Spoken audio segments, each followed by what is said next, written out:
Good morning and thanks for tuning in to Stocks to Watch on Bloomberg Quint. I'm Alex Matthew. The question on a lot of minds today at the start is going to be whether the Nifty breaches the 13,000 number. We're not too far off, and in fact, we'll know in a very short while. But in the meanwhile, let me take you through a couple of stocks or a few stocks that you have to watch out for in trade today. My guest is Mayuresh Joshi of William O'Neill. Thanks so much for joining me, Mayuresh. And I know everyone's going to be looking at that headline number. Unfortunately, there isn't a lot of news-based developments to ask you about. I still had to, dredge out this Gartner report that spoke about Indian IT spending in 2021 and the fact that it is pegged to rise by 6% in 2021. I know that there are not a lot of Indian IT companies that focus inwards, but at the same time, if you're talking about the 2020 spend at $79.3 billion, and you're seeing that rising by 6% in 2021, are there any companies that would benefit from that, and which would be your pick in the space? Morning, Alex. Thanks for having me. So largely, I think for the sector as a whole, right, the spending is expected to increase in lieu of what has happened because of the pandemic. So a 6% growth as per the Gartner report in terms of the IT spend domestically. Even globally, I think the IT spend is expected to increase quite significantly, and that might happen across sectors. So BFSI, which are one of the largest contributors to the IT spending, healthcare, mobility, retail, manufacturing, and you'll see a lot of traction happening from the user perspective. Now, specifically, I think companies which are focused on the Indian IT spend, I think a lot of these companies would have some reasonable share in the IT space as far as Indian system is concerned. But for the company as a whole, I think constant currency spending, what they've probably done and managed in terms of keeping their costs under tab. And because of the non-travel issues of the pandemic, I think a lot of the optimization that happened on the EBIT front was very, very evident. Secondly, I think the entire concept from work from home will improve earnings for IT companies because of savings on the rental part. Therefore, I think the top tier companies is something that we should probably be looking at.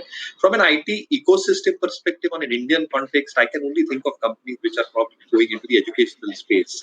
So NIT, Aptech, which are the education aggregators and providers, corporate learning solutions. I think those are something that I can think of.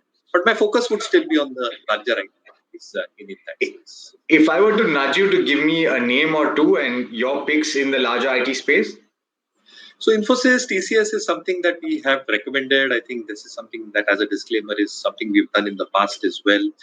In the mid-cap space, again, I think a lot of move has happened in a whole host of companies. So Tata LXI, LTI, I think have moved quite significantly.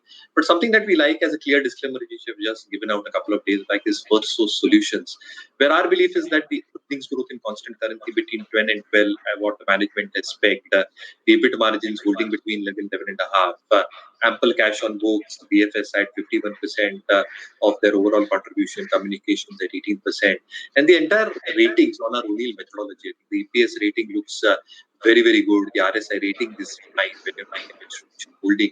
I think that meets our CAT-SLIM parameter as well. So I think one growth stock where earnings momentum can continue from the mid-cap space. And as a disclaimer, I think we've distributed this to our clients as well.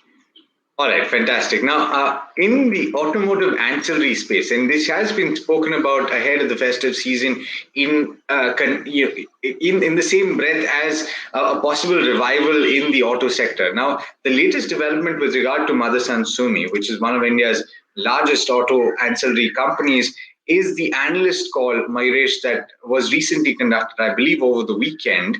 And that led a lot of analysts to re-rate the stock. They've said that in Vision 2025, they plan to raise consolidated revenue to $36 billion. And they want to diversify and ensure that there are no pockets of, concentration. So I think that would be a positive for this company, which has had problems with that in the past. They've said that no country, customer, or component will account for more than 10% of overall revenue. So what, according to you, did you like in that analyst call? And do you also believe that this is a stock to add to the portfolio to watch very closely? So three things, Alex, that's call for Motherson Sumi. One, in terms of their Vision 2025, an ambitious 35% revenue growth, 40% ROC target, but diversifying into new industries. So what they're probably looking at is industries like aerospace, health, and that would contribute close to around 25% in the next 5 years, is what their take is. The second element is that the funds will largely come from internal sources. So they're keeping a very, very close tab in not letting its net debt to EBITDA move beyond 2.5%. That's another positive that I see. The third is the existing order for SMP, SMR, and that's quite substantial. And the utilization of the new USA as well as Hungary, and the expectation of maintaining their EBIT margins with utilization ramping up because of the industry contribution. I think those three things probably might hold up, which might affect the free cash flow yield and the dividend yield coming back to 1%, which will be a laggard program. So again, I think what Sumi is expected to do, I think based on their vision, I think has been taken very, very positively by the street. Our own internal ratings suggest that the earnings still remain poor because of the backdrop of what they have witnessed in the past few quarters. So it's more hope in terms of all these elements playing out in the next few quarters. The other elements in terms of distribution holding going up, in terms of strong balance sheet as per our ODL ratings, still remains strong, but earnings catch-up might happen over the next few quarters, which the street has probably started factoring in right. So anybody holding on as per our ratings and philosophy might hold on to the stock, but to watch out and wait for numbers to probably start improving over the next few months. Okay. Watch out for the print to actually showcase some of those improvements that are being forecast by the management. The last counter, IDFC First Bank, and this is a counter that met with a lot of excitement when the merger or the listing happened of the merged entity. But it's not really lived up to that initial anticipation, right? We saw the stock rise significantly in yesterday's trade, and perhaps that had to do somewhat to the RBI's working group's recommendation with regard to promoter shareholding.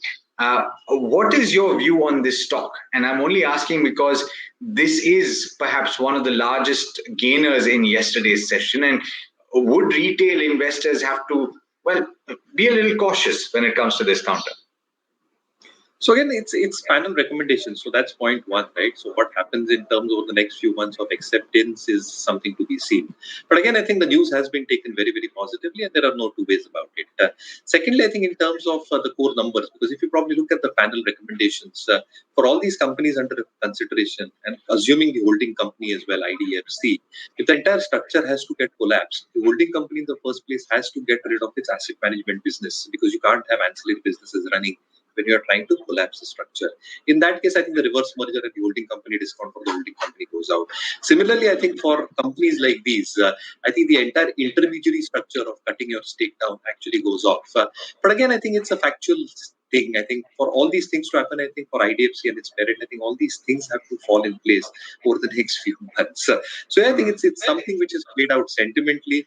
Number-wise, I think improving, I think the entire scope for IDFC First Bank in terms of advances growth, in terms of how retail will probably start coming back, in terms of their CASA accretion, in terms of provisioning and the asset quality pressure to slowly start coming through the next few quarters. So I think it's a wait and watch, because our methodology is not giving clear indication in terms of go out and buy. The ratings are still probably on the softer side as far as cancel limit goes. Fair enough. All right, and that brings us to the end of this conversation, Mayuresh. Already looking forward to the next one. Perhaps by then we'll have reached the 13,000 number. Thanks so much for joining me this morning.